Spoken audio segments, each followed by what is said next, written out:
Salam sejahtera dan selamat pagi. Anda bersama saya Hafizi Rosli dalam Buletin Awani dan difahamkan hari ini Presiden UMNO Datuk Seri Ahmad Zahid Hamidi akan menghadap Sultan Perak di Istana Kinta Ipoh dan difahamkan waktu menghadap itu adalah sekitar jam pukul 10 pagi ini. Dan untuk kita mengetahui apa perkembangan terkini Gelora Politik Perak bersama rakan setugas Haris Ashraf Hasnan yang kini berada di Istana Kinta. Silakan Ashraf.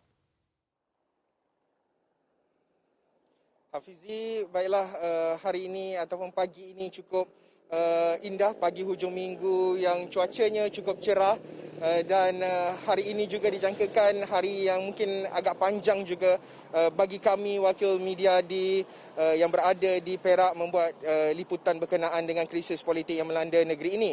Dan pastinya kalau kita nak bercakap berkenaan dengan apa yang akan berlaku hari ini, boleh saya recap sedikit. Semalam sebenarnya pada sebelah malam kami menunggu hampir lebih 4-5 jam bagi mesyuarat khas Perhubungan UMNO Negeri Perak yang dipengerusikan oleh Datuk Sarani Mohamad dan turut dihadiri oleh beberapa pemimpin UMNO pusat dan juga ahli-ahli parlimen Perak seperti Presiden UMNO sendiri Datuk Seri Ahmad Zahid Hamidi, ahli parlimen Padang Rengas Datuk Seri Nazri Aziz, ahli parlimen Parit Dr. Niza Zakaria dan juga ahli parlimen Pasir Salak Datuk Seri Tajuddin Abdul Rahman.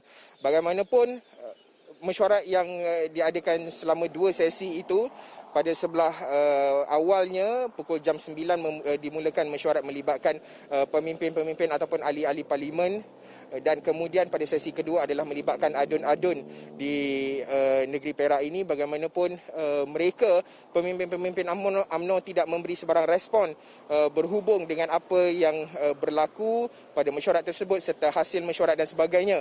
Kita berusaha untuk mendapatkan respon tetapi gagal.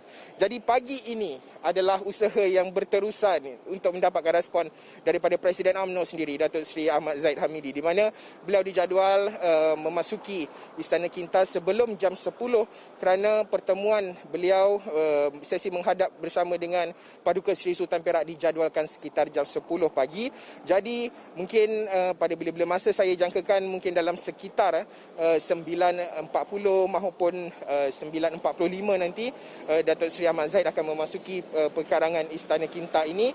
Dan sejurus selepas itu insyaAllah media akan cuba mendapatkan respon daripada beliau berhubung dengan bukan sahaja berkenaan dengan sesi menghadap bersama dengan Sultan Perak tetapi juga hasil mesyuarat yang dilakukan oleh pemimpin-pemimpin UMNO sama ada di peringkat negeri maupun ahli-ahli parlimen negeri Perak, UMNO negeri Perak yang turut berada pada mesyuarat, hadir pada mesyuarat semalam. Itu antara perkongsian secara ringkasnya rumusan semalam dan juga apa yang boleh kita jangkakan hari ini. Hanya satu nama, Datuk Seri Dr. Ahmad Zahid Hamidi akan menghadap Paduka Seri Sultan Perak. Mungkin akan ada lagi individu-individu lain, kita tidak tahu. Saya masih lagi menantikan maklumat lanjut daripada Istana Kinta sendiri, Hafizi. Baik, itu mungkin apa jangkaan yang akan berlaku pada hari ini. Jika semalam, Ashraf, Datuk Seri Ahmad Faizal Azumu ada mengatakan jumpa di Seri Satria. Mungkin Ashraf sendiri menjalankan, membuat laporan itu sendiri, berada di sidang media itu. Bagaimana agaknya mungkin dari segi nadanya berseluruh dan sebagainya. Dan saya nak juga ingin melihat kepada berkenaan dengan suhu politik yang boleh saya katakan panas di Perak ini. Bagaimana persepsi rakyat terhadap suhu politik ini? Ya, pertamanya berkait dengan apa yang dikatakan oleh Datuk Seri Ahmad Faizal Azumu, kita perlu sedar dan faham bahawa beliau merupakan seorang yang amat mesra dengan media. Itu mungkin ramai yang sedia maklum. Dan amat mesra dengan rakyat juga dengan nada berseluruh beliau menyatakan bahawa jumpa nanti di Seri Satria saat beliau meninggalkan rostrum selepas sidang media pengumuman peletakan jawatan beliau selepas beliau menghadap Paduka Seri Sultan Perak kira-kira jam 3 petang semalam. Dan bagaimana orang ramai ingin tafsirkannya itu adalah bergantung kepada individu masing-masing. Mungkin ada yang menganggap itu hanya sekadar berseluruh.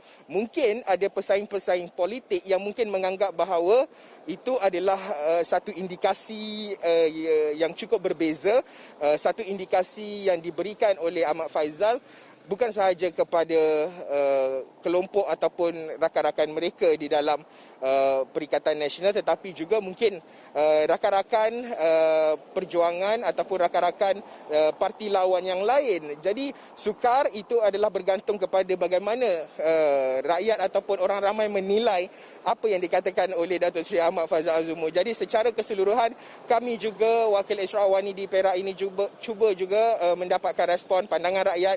Ramai yang menyatakan jika anda menonton Awani 7.45 semalam, rakyat negeri Perak boleh dikatakan amat mengharapkan supaya krisis politik ini dapat diselesaikan dengan segera sebaik mungkin, tanpa sebarang kekecohan, tanpa sebarang pergaduhan, menggunakan kebijak, dan mereka mengharapkan kebijaksanaan Paduka Seri Sultan Perak dalam memastikan transisi peralihan kerajaan ini, pelantikan Menteri Besar yang baru dapat berjalan dengan lancar, sekaligus pada masa sama ingin memastikan bahawa kemajuan negeri Perak ini dapat diteruskan dan belanjawan Perak 2021 dapat dibentang. Hafizi.